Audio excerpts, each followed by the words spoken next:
ગાંધીનગરથી મહત્વના સમાચાર સામે આવ્યા છે। કેટીવી ખાસ ખબર તમે જોઈ રહ્યા છો ત્યારે કલોલમાં પુરુદાસની પાર્શ્વનાથ દેરાસરની 52મી સાલગીરાની ઉજવણી વિશાળ અને ધાર્મિક ઉદ્દેશ્ય સાથે કરવામાં આવી હતી।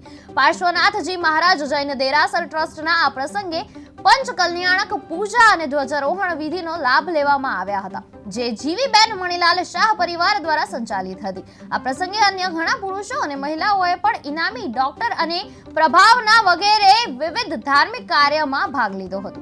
આ પ્રસંગે તંત્ર અને ટ્રસ્ટી રક્તવીર્ય શેઠ અને અન્ય મહાનુભાવોના પ્રેરણાદાયી માર્ગદર્શન હેઠળ સેલિબ્રેશન કરવામાં આવ્યું હતું। સમગ્ર કાર્યક્રમને અનુકૂળ અને ઉત્સાહી વાતાવરણમાં યોજવામાં આવ્યો હતો અને જેમાં અનેક જૈન સમાજના સભ્યોની ઉપસ્થિતિ પણ હતી। મહાતીર્થની જીગો પેઢીના સંપૂર્ણ વહીવટ હસ્તકના કલોલ મુકામે આવેલા 2 દેરાસરો પૈકી શ્રી પુરુષાદાની પાર્શ્વનાથ દેરાસરની 52મી સાલગીરીની ઉજવણી કરવામાં આવી।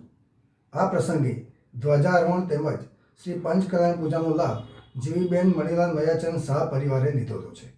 શ્રી સંઘ સ્વામી આશ્રમનો લાભ કલોલ મુકામે દેરાસરના નિર્માણકર્તા શ્રેષ્ઠીવર્ય શેઠ શ્રી જમનાભાઈ ભગુભાઈ પરિવાર તરફથી, શ્રી જૈન શ્વેતાંબર મૂર્તિ સંઘ કલોલ તરફથી તેમજ વિવિધ ભાગ્યશાળીઓ તરફથી લેવામાં આવ્યો છે। સમગ્ર દિવસની પ્રભાવનાનો લાભ પણ વિવિધ ભાગ્યશાળીઓ તરફથી લેવામાં આવ્યો છે। આજના આ શુભ પ્રસંગે શંખેશ્વર મહાતીર્થની પેઢીના ટ્રસ્ટી અને પ્રમુખ શ્રી શ્રેયભાઈ શેઠ સાહેબ, શ્રી દેવલભાઈ શેઠ સાહેબ, શ્રી કર્તવ્યભાઈ શાહ ઉપસ્થિત રહ્યા છે। અમદાવાદ ઓફિસેથી આસિસ્ટન્ટ મેનેજર શ્રી રમેશભાઈ મહેતા તેમજ શ્રી કલ્પિતભાઈ શાહ ઉપસ્થિત રહ્યા છે। આજનો આ કાર્યક્રમ ખૂબ જ આનંદ, ઉલ્લાસ અને ઉમંગના વાતાવરણમાં પરિપૂર્ણ થયો છે। આજના આ કાર્યક્રમને આનંદ, ઉલ્લાસ અને ઉમંગથી પરિપૂર્ણ કરવા માટે જે ભાગ્યશાળીઓએ તન, મન, ધનથી સાથ સહકાર